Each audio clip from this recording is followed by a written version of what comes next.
ಎಲ್ರಿಗೂ ನಮಸ್ಕಾರ. ಇವತ್ತಿನ ರೆಸಿಪಿ ಬಂದು ದೋಸೆ, ಕಾಯಿ ಚಟ್ನಿ ಮತ್ತು ಆಲೂಗಡ್ಡೆ ಪಲ್ಯ ಹೇಗೆ ಮಾಡೋದು, ಇದಕ್ಕೆ ಏನೇನು ಇಂಗ್ರೀಡಿಯೆಂಟ್ಸ್ ಬೇಕು ಅಂತ ನೋಡ್ಕೊಂಬರೋಣ. ಮೊದಲು ಆಲೂಗಡ್ಡೆ ಪಲ್ಯ ಮಾಡೋಕ್ಕೆ ಏನೇನು ಬೇಕು ಅಂತ ಹೇಳ್ತಿದ್ದೀನಿ. ಸೊ ಇಲ್ಲಿ ಒಂದು ಈರುಳ್ಳಿ ಸಣ್ಣ ಕಟ್ ಮಾಡಿರೋದು, ಒಂದು ಟೊಮ್ಯಾಟೊ ಸಣ್ಣ ಕಟ್ ಮಾಡಿರೋದು, ಒಂದು 7ರಿಂದ 8 ಹಸಿಮೆಣಸಿನ್ಕಾಯಿ ತೊಗೊಂಡಿದ್ದೀನಿ. ಇದು ಸ್ವಲ್ಪ ಖಾರ ಕಮ್ಮಿ ಇದೆ, ಅದಕ್ಕೆ ಖಾರ ಜಾಸ್ತಿ ಇದ್ದರೆ ಒಂದು 4-5 ಸಾಕು. ಜೊತೆಗೆ ಒಗ್ಗರಣೆಗೆ ಕರಿಬೇವು, ಸಾಸಿವೆ, ಜೀರಿಗೆ, ಎಣ್ಣೆ, ರುಚಿಗೆ ಉಪ್ಪು ಮತ್ತು ಅರಿಶಿನ ಪುಡಿ. ಮೇಯ್ನು ಅಲ್ಲಿ ಪಲ್ಯ ಆಲೂಗಡ್ಡೆ ಆಗಿರೋದ್ರಿಂದ ಸೊ ಆಲೂಗಡ್ಡೆ ಇಲ್ಲಿ ಒಂದು ಮೀಡಿಯಮ್ ಸೈಜ್ದು ಒಂದು 4 ಆಲೂಗಡ್ಡೆನ ಬೇಯಿಸಿ ಅದನ್ನು ಸ್ಮ್ಯಾಶ್ ಮಾಡಿಟ್ಕೊಂಡಿದ್ದೀನಿ. ಹೇಗೆ ಮಾಡೋದು ಅಂತ ನೋಡೋಣ. ಇಲ್ಲಿ ಒಂದು ಪ್ಯಾನ್ ಅಥವಾ ಒಂದು ಬಾಣಲಿ ತೊಗೊಂಡು ಅದಕ್ಕೆ ಒಗ್ಗರಣೆಗೆ ಎಣ್ಣೆ ಹಾಕ್ಕೋಬೇಕು. ಸೊ ಒಂದು 2ರಿಂದ 3 ಟೇಬಲ್ ಸ್ಪೂನಷ್ಟು ಆಯಿಲ್ ಹಾಕಿ ಅದನ್ನು ಕಾಯಿಸ್ಬೇಕು. ಒಂದು 30 to 40 ಸೆಕೆಂಡ್ಸ್ ಎಣ್ಣೆ ಕಾದ್ಮೇಲೆ ಅದಕ್ಕೆ ಒಂದು 1/4 ಟೇಬಲ್ ಸ್ಪೂನ್ ಸಾಸಿವೆ, ಒಂದು 1/4 ಟೇಬಲ್ ಸ್ಪೂನ್ ಜೀರಿಗೆ. ಸಾಸಿವೆ ಜೀರಿಗೆ ಸ್ವಲ್ಪ ಸಿಡಿಯುವಾಗ ಒಂದು 8ರಿಂದ 10 ಕರಿಬೇವಿನ ಹೆಸರು, ಹೆಚ್ಚಿಟ್ಕೊಂಡಂಥ ಹಸಿಮೆಣಸಿನ್ಕಾಯಿ ಮತ್ತು ಒಂದು ಕಟ್ ಮಾಡಿರೋ ಈರುಳ್ಳಿ ಸೇರಿಸಿ ಈರುಳ್ಳಿ ನೀಟಾಗಿ ಮಾಗಿಸ್ಕೋಬೇಕು. ಒಂದು 10-15 ಸೆಕೆಂಡ್ಸ್ ಈರುಳ್ಳಿ ಕೆಂಪಾದಮೇಲೆ ಕಟ್ ಮಾಡಿರೋ ಟೊಮೊಟೊ ಹಾಕಬೇಕು. ಒಟ್ಟಿಗೆ ಹಾಕಿದ್ರೆ ಟೊಮೊಟೊ ಹುಳಿ ಆಗಿರೋದ್ರಿಂದ ಸ್ವಲ್ಪ ಬೇಗ ಅದು ಈರುಳ್ಳಿ ಬೇಗ ಕೆಂಪಾಗಲ್ಲ ಅಂತ ಅದೆರಡು ಕೆಂಪಾದಮೇಲೆ ಟೊಮೊಟೊ ಸೇರಿಸ್ಬೇಕು. ಈ ಟೊಮೊಟೊನೂ ಸ್ವಲ್ಪ ಕೆಂಪಾಗೋವರೆಗೂ ಫ್ರೈ ಮಾಡಬೇಕು. ಒಂದು 10 ಸೆಕೆಂಡ್ಸ್ ಟೊಮೊಟೊ ಸ್ಮ್ಯಾಶ್ ಮಾಡಿಕೊಂಡು ಇದಕ್ಕೆ ರುಚಿಗೆ ಉಪ್ಪು ಸೇರಿಸ್ಕೋಬೇಕು. ನಾನಿಲ್ಲಿ ಒಂದು 3/4 ಸ್ಪೂನಷ್ಟು ಉಪ್ಪು ಹಾಕ್ತಾಯಿದ್ದೀನಿ. ಆಲ್ರೆಡಿ ಆಲೂಗಡ್ಡೆನ ಬೇಯಿಸೋಕ್ಕೆ ಕೂಡ ನಾನು 1 ಸ್ಪೂನ್ ಕಂಪ್ಲೀಟ್ ಕಲ್ಲು ಉಪ್ಪು 1 ಸ್ಪೂನ್ ಹಾಕಿ ಒಂದು 4 ಆಲೂಗಡ್ಡೆ ಬೇಯಿಸಿದ್ದು. ಅದಕ್ಕೆ ಇವಾಗ ಉಪ್ಪು ನೋಡಿ ಹಾಕ್ಕೋಬೇಕು. ಜಾಸ್ತಿ ಆದರೆ ಮತ್ತು ಪಲ್ಯ ಕಂಪ್ಲೀಟ್ ಉಪ್ಪಾಗುತ್ತೆ. ಇದ್ರ ಜೊತೆಗೆ ಒಂದು 1/4 ಟೇಬಲ್ ಸ್ಪೂನಷ್ಟು ಅರಿಶಿನ ಪುಡಿ ಸೇರಿಸಿ ನೀಟಾಗಿ ಮಿಕ್ಸ್ ಮಾಡ್ತಾಯಿದ್ದೀನಿ. ಈ ಹುಳಿಗೆ ಸ್ವಲ್ಪ ಅಂದರೆ ಒಂದು 2ರಿಂದ 3 ಟೇಬಲ್ ಸ್ಪೂನಷ್ಟು ನೀರು ಸೇರಿಸ್ತಾ ಇದ್ದೀನಿ. ಯಾಕಂದರೆ ಆಲೂಗಡ್ಡೆ ಇವಾಗ ಕಂಪ್ಲೀಟ್ ಡ್ರೈ ಆಗಿದೆ. ಅದು ಇವಾಗ ಬೇಯಿಸಿ ಸಿಪ್ಪೆ ತೆಗೆದಿರೋದು ಡ್ರೈ ಆಗಿದೆ. ಅದನ್ನು ಇದರಲ್ಲಿ ಮಿಕ್ಸ್ ಮಾಡಿಕೊಂಡಾಗ ನೀಟಾಗಿ ಸಾಫ್ಟ್ನೆಸ್ ಬರಲ್ಲ. ಹಾಗೆ ಹಾಕಿದ್ರೆ ಅದು ಡ್ರೈ ಆಗುತ್ತೆ. ಅದಕ್ಕೆ ಸ್ವಲ್ಪ ಜಾಸ್ತಿ ಹಾಕಿದ್ರೆ ಪಲ್ಯ ತೆಳುವಾಗುತ್ತೆ. ಒಂದು 2ರಿಂದ 3 ಟೇಬಲ್ ಸ್ಪೂನಷ್ಟು ನೀರು ಸೇರಿಸಿ ಇದಕ್ಕೆ ಇವಾಗ ನಾನು ಸ್ಮ್ಯಾಶ್ ಮಾಡಿರೋ ಆಲೂಗಡ್ಡೆ ಸೇರಿಸ್ತೀನಿ. ಇದನ್ನು ನೀಟಾಗಿ ಮಿಕ್ಸ್ ಮಾಡ್ಕೋಬೇಕು. ಸೊ ಇವಾಗ ಪಲ್ಯ ರೆಡಿಯಾಗಿದೆ.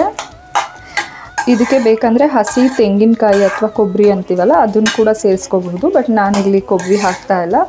ಇನ್ನು ಸ್ವಲ್ಪ ಸಾಫ್ಟಾಗಿ ಬೇಕು, ಸ್ವಲ್ಪ ತೆಳುವಾಗಿರಬೇಕು ಅಂತಂದರೆ ಕಡಲೆ ಹಿಟ್ಟು, ನಾವು ಈ ಕಡಲೆ ಹಿಟ್ಟು ಅಂದರೆ ಬಜ್ಜಿ ಬೋಂಡಕ್ಕೆ ಬಳಸ್ತೀವಲ್ಲ ಆ ಕಡಲೆ ಹಿಟ್ಟನ್ನ ಒಂದು 1-1.5 ಟೇಬಲ್ ಸ್ಪೂನಷ್ಟು ಕಡಲೆ ಹಿಟ್ಟಿಗೆ ಒಂದು 2-3 ಟೇಬಲ್ ಸ್ಪೂನಷ್ಟು ನೀರು ಹಾಕಿ ನೀಟಾಗಿ ಅದನ್ನು ಕಲಸಿ ಇದನ್ನು ಇದರಲ್ಲಿ ಹಾಕಿ ಕುದಿಸ್ಕೋಬೋದು. ಅವಾಗಿನ್ನ ಸಾಫ್ಟ್ ಆಗುತ್ತೆ. ಬಟ್ ನಾನು ಇವಾಗ ದೋಸೆಗೆ ಮಾಡ್ತಿರೋದ್ರಿಂದ ನಂಗೆ ಅಷ್ಟೊಂದು ಸಾಫ್ಟ್ ಬೇಡ, ಇಷ್ಟೇ ಸಾಕು. ಸೊ ನಾನು ತೆಂಗಿನಕಾಯಿ ಅಥವಾ ಕಡಲೆ ಹಿಟ್ಟು ಏನೂ ಹಾಕ್ತಾಯಿಲ್ಲ. ಸೊ ಇದನ್ನು ನೀಟಾಗಿ ಮಿಕ್ಸ್ ಮಾಡಿ ಗ್ಯಾಸ್ ಆಫ್ ಮಾಡ್ತೀನಿ.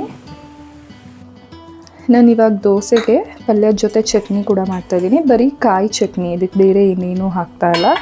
ಸೊ ನಾನು ಈ ಕಾಯಿ ಚಟ್ನಿಗೆ 1 ಬೌಲಷ್ಟು ತೆಂಗಿನಕಾಯಿ, ಹಸಿ ಕಾಯಿ, ಇದಕ್ಕೆ ಸುಟ್ಟಿರೋವಂಥ 3 ಹಸಿಮೆಣಸಿನ್ಕಾಯಿ, ಇದು ಸುಟ್ಕೊಂಡಿರೋವಂಥ 3 ಹಸಿಮೆಣಸಿನ್ಕಾಯಿ, ಒಂದು ಅರ್ಧ ಹಿಡಿಯಷ್ಟು ಕೊತ್ತಂಬರಿ, ತೊಳೆದು ಕ್ಲೀನ್ ಮಾಡಿರೋ ಅಷ್ಟು ಒಂದು ಅರ್ಧ ಹಿಡಿಯಷ್ಟು ಕೊತ್ತಂಬರಿ ಸೊಪ್ಪು, ಇದಕ್ಕೆ ಒಂದು 2 ಬೆಳ್ಳುಳ್ಳಿ ಬಿಡಿಸಿರೋ ಅಂಥದ್ದು, 1-2 ಬೆಳ್ಳುಳ್ಳಿ, ರುಚಿಗೆ ಉಪ್ಪು ಸ್ವಲ್ಪ ನೋಡಿ ಹಾಕ್ಕೋಬೇಕು. ಬರೀ ಕಾಯಿ ಹಾಕ್ತಿರೋದು. ಒಂದು ಅರ್ಧ ಟೇಬಲ್ ಸ್ಪೂನಷ್ಟು ಉಪ್ಪು ಹಾಕಿದ್ದೀನಿ. ಇದಕ್ಕೆ ಎಷ್ಟು ಬೇಕೋ ಅಷ್ಟು ನೀರು ಸೇರಿಸ್ಕೊಂಡು ಇದನ್ನು ರುಬ್ಕೊಂಬರೋಣ. ಬೇಕಂದರೆ ಇದು ಫ್ಲೇವರ್ಗೆ ಒಂದು ಏಲಕ್ಕಿ ಕೂಡ ಹಾಕ್ಕೋಬೋದು. ಬಟ್ ನಾನು ಏಲಕ್ಕಿ ಹಾಕ್ತಾಯಿಲ್ಲ, ಪ್ಯೂರ್ ಬರೀ ಕಾಯಿ ಚಟ್ನಿ ಮಾಡ್ತಿರೋದು. ಇಷ್ಟೇ ಇಂಗ್ರೀಡಿಯೆಂಟ್ಸ್ ಹಾಕಿ ಇದನ್ನು ರುಬ್ಕೋಬೇಕು. ಸೊ ಕಾಯಿ ಚಟ್ನಿ ರೆಡಿಯಾಗಿದೆ. ಇವಾಗ ದೋಸೆ ಮಾಡೋಣ. ಸೊ ದೋಸೆ ಹಿಟ್ಟು ರೆಡಿ ಇದೆ. ನಾನು ಈ ಹಿಟ್ಟಿಗೆ 2ರಿಂದ 2.5 ಕಪ್ಪಷ್ಟು ಇಡ್ಲಿ ದೋಸೆಗೆ ಹಾಕೋ ಅಕ್ಕಿ, ಅದಕ್ಕೆ ಒಂದೂವರೆ ಟೇಬಲ್ ಸ್ಪೂನಷ್ಟು ಮೆಂತ್ಯ, 1 ಬಟ್ಲು ಉದ್ದಿನಬೇಳೆ, 1 ಹಿಡಿಯಷ್ಟು ಕಡಲೆಪುರಿ ಅಥವಾ ಮಂಡಕ್ಕಿ ಅಂತ ಏನು ಹೇಳ್ತೀವಿ ಅದನ್ನು ಹಾಕಿ ನೆನೆಸಿದ್ದೆ. ಸೊ 4ರಿಂದ 5 ಅವರ್ ನೆನೆಸಿ ನಾನು ಅದನ್ನು ರುಬ್ಬಿರೋ ಅಂಥದ್ದಿದು. ಸೊ ನಿನ್ನೆ ನೈಟ್ ರುಬ್ಬಿರೋದು. ಸೊ ಇವಾಗ ಇದರಲ್ಲಿ ದೋಸೆ ಹಾಕಿ ನೋಡೋಣ. ಸೊ ನಾನಿಲ್ಲಿ ಹಂಚು ಕಾಯಕ್ಕೆ ಇಟ್ಟಿದ್ದೀನಿ ದೋಸೆ ತವ. ಸೊ ಇವಾಗ ಹಂಚು ಕಾದಿದೆ, ದೋಸೆ ಹಾಕ್ತೀನಿ.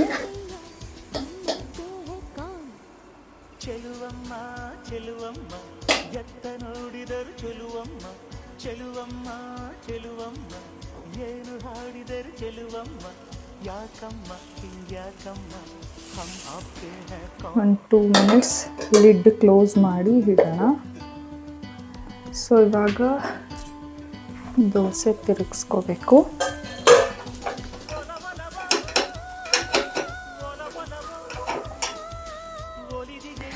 ಬೇಕಂದರೆ 1 ಟೇಬಲ್ ಸ್ಪೂನ್ ಆಯಿಲ್ ಕೂಡ ಹಾಕ್ಕೋಬೋದು. ಸೊ ಗರಿಯಾಗಿ ದೋಸೆ ಬರ್ತಾರೆ. ಸೊ ಹೀಗೆ ಇನ್ನೊಂದು ದೋಸೆ ಹಾಕೋಣ. ಸೊ ಸೇಮ್ ಪ್ರೊಸೀಜರ್, ದೋಸೆ ಹಾಕಿ ಲಿಡ್ ಕ್ಲೋಸ್ ಮಾಡ್ತಾ ಇದ್ದೀನಿ. ಇದು ದೋಸೆ ಆಗಿದೆ. ಲಿಡ್ ತೆಗೆದು ಬೇಕಂದರೆ 2 ಕಡೆನೂ ಬೇಯಿಸ್ಬೋದು. ಇದು ತವಾ ಆಗಿರೋದ್ರಿಂದ 2 ಕಡೆ ಬೇಯಿಸೋದೇನು ಅವಶ್ಯಕತೆ ಇಲ್ಲ. ಸೊ ಇದು ಒಂದೇ ಕಡೆಗೆ ನೀಟಾಗಿ ಬೆಂದಿರುತ್ತೆ. ಸೊ ನೆಕ್ಸ್ಟ್ ಇನ್ನೊಂದು ದೋಸೆ ಹಾಕೋಣ. ಹೀಗೆ ಇನ್ನೊಂದು ದೋಸೆ ಹಾಕಿ ಮತ್ತೆ ಲಿಡ್ ಕ್ಲೋಸ್ ಮಾಡಿ. ಸೊ ದೋಸೆ ರೆಡಿಯಾಗಿದೆ. ಕೆಲವರು ದೋಸೆಗೆ ಅನ್ನ ಕೂಡ, ದೋಸೆ ಅಕ್ಕಿ ರುಬ್ಬುವಾಗ ಅನ್ನ ಕೂಡ ಹಾಕ್ತಾರೆ. ಸೊ ಅನ್ನದ ಬದಲು ಕಡಲೆಪುರಿ ಅಥವಾ ಮಂಡಕ್ಕಿ ಅಂತ ಏನು ಹೇಳ್ತೀವಿ ಅದನ್ನು ಕೂಡ ಹಾಕಿ ಮಾಡಿದ್ರೆ ಚೆನ್ನಾಗಿ ಬರುತ್ತೆ. ಸೊ ಇವಾಗ ದೋಸೆ ಪಲ್ಯ ಚಟ್ನಿ ರೆಡಿಯಾಗಿದೆ. ದೋಸೆ ಆಲೂಗಡ್ಡೆ ಪಲ್ಯ ಮತ್ತು ಕಾಯಿ ಚಟ್ನಿ ರೆಡಿಯಾಗಿದೆ. ಸೊ ಈ ಥರ ಒಂದ್ಸರಿ ಟ್ರೈ ಮಾಡಿ ನೋಡಿ. ಅನ್ನದ ಬದಲು ಮಂಡಕ್ಕಿ ಹಾಕಿ ಎಷ್ಟು ಸಾಫ್ಟ್ ಇದೆ ನೋಡಿ ದೋಸೆ. ಸೊ ಈ ರೆಸಿಪಿ ಇಷ್ಟ ಆಗಿದ್ರೆ ಲೈಕ್ ಮಾಡಿ, ಶೇರ್ ಮಾಡಿ. ನೀವು ಇದೇ ಥರ ಮಾಡ್ತೀರಾ ಅಥವಾ ಬೇರೆ ಏನಾದರೂ ಇಂಗ್ರೀಡಿಯೆಂಟ್ಸ್ ಚೇಂಜ್ ಮಾಡ್ತೀರಾ ಅಂತ ನನಗೆ ಕಮೆಂಟ್ ಮಾಡಿ ತಿಳಿಸಿ. ಮತ್ತು ಇನ್ನೊಂದು ವಿಡಿಯೋ ಜೊತೆ, ಇನ್ನೊಂದು ರೆಸಿಪಿ ಜೊತೆ ಬರ್ತೀನಿ.